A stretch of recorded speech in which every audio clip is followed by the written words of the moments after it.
Good afternoon. Laging kasama, laging kaibigan. Basta wala lang sampalaan.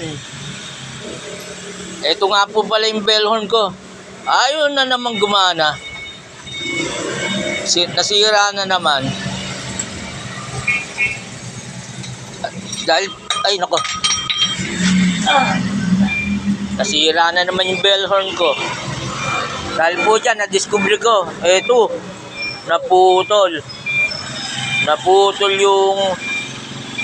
Naputol yung pyesa sa labay, tumunog. Ayan, pero ginawan ko na naman ng paraan. Niremedyoan ko na naman. At nung naikabit ko na, ito na tunog niya. Ayun na. Ayan na tunog niya na ngayon. Nagbago na. Pero hindi pa nakakabit yung top cover. Ilalagay ko na ngayon yung top cover. Ayan, para malaman natin kung ano yung naging resulta ng aking pagkakagawa. Ayan, malalaman natin. Ayun, bumalik sa dati. Ayan. Ayan po ang may share ko ngayong araw na to.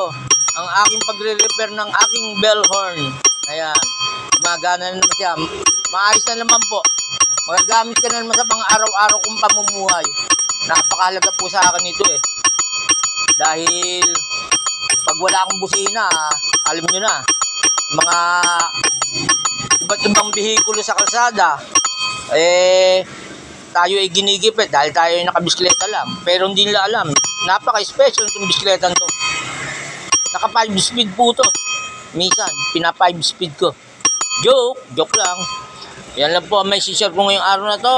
At maraming salamat po. Don't forget to like, share, and subscribe.